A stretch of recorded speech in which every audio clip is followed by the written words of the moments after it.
Hi guys, my name is Mary Glenn Yort and I am the performance dietitian at Novant Health Sports and Performance Medicine powered by EXOS. And we are really excited that we have started this partnership with SwimMAC, and me in particular because I previously worked with the swimmers at Auburn University, so it's really great to get back to this familiar territory. I know a lot of your teams are training here in this facility right now, and unfortunately I'm not able to be there for all of your trainings, but we still want to make sure you're getting the full complete EXOS package, which includes our 4 pillars: mindset, nutrition, movement, and recovery. So I want to make sure you're able to still get that nutrition piece. So we decided to start this partnership where I'm going to be sending out bi-weekly nutrition tips for y'all to be able to follow.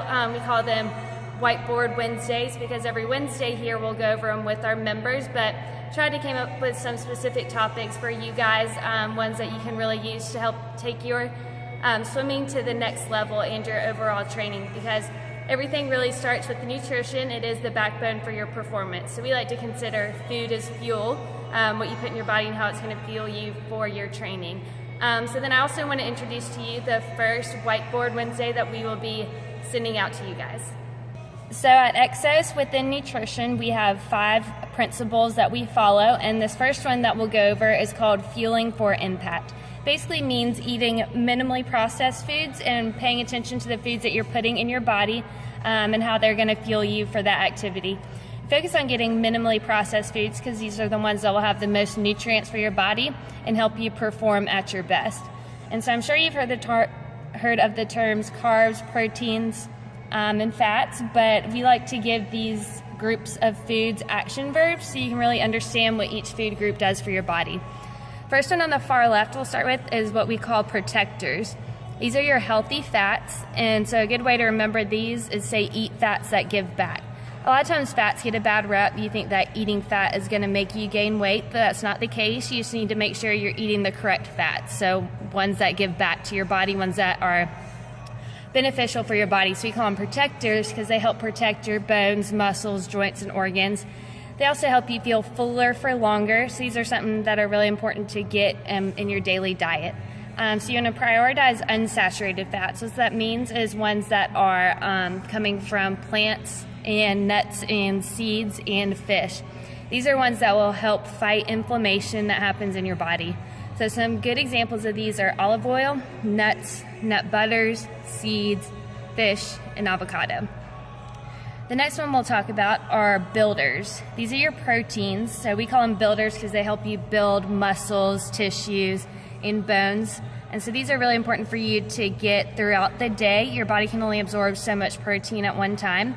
So if you see people putting 5 scoops of protein in a shake, they're not getting extra benefits from that. So a little coaching key that we follow when you're trying to pick which proteins are better for you. We say the less legs, the better. Meaning that cows and pigs have 4 legs, chicken and poultry have 2, fish have none. Those are just degrees of leanness of meat. And you want to pick the leaner meat because the type of fat that is in protein is called saturated fat, which causes inflammation. So if you remember that I just mentioned that the protectors help fight inflammation, the builders promote inflammation. So you want to make sure you're getting enough of those healthy fats and trying not to get that saturated fat in your diet. So 0 legs basically meaning fish, nuts, and legumes. You can get protein from vegetables. 2 legs are your chicken and turkey. 4 legs are pork and beef. So I'm not going to say you can't eat pork and beef because those do have a lot of nutrients for your body like iron and B12. You just want to make sure you're choosing leaner options of these. So like pork loin, tenderloin, sirloin, things like that. And then you also want to make sure you're getting a lean source with every fueling because you want to constantly provide your muscles with these building blocks so you can be building muscle throughout the day. Next one category we'll go over is fuelers. We call them fuelers because they are the carbohydrates that give you the primary fuel for your brain, body, physical activity. So these are the ones that help you get through those training sessions, help you swim laps in the pool. These are the ones that give you that energy. But when you're picking these, you want to pick the least processed ones. So you use this term, come back to earth, basically meaning pick these sources as they came out of the ground. So potato versus a potato chip. Another coaching key is brown, close to the ground, meaning brown rice over white rice, wheat bread over white bread.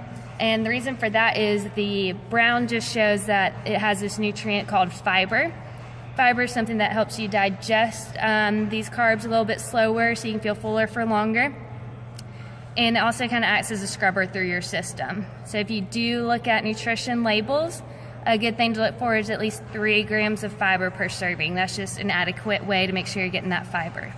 Some other good sources of fuelers are whole grains, brown rice, quinoa, or starchy vegetables like potato, corn, and peas. And then fruit actually does fall into this category too, so it's one that kind of falls into a fueler and then also leads us into this next group.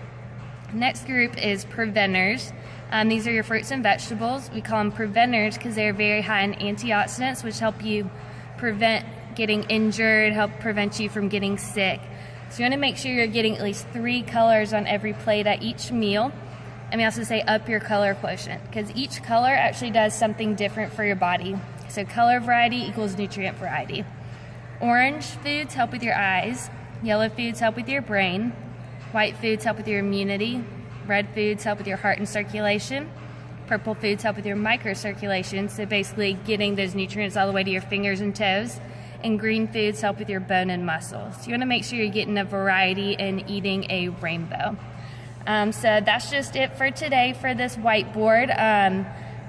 Coming up after these, you'll see the next one in 2 weeks. It will just be a picture of this next board with a little text box about it. But if you have any other questions, just feel free to reach out.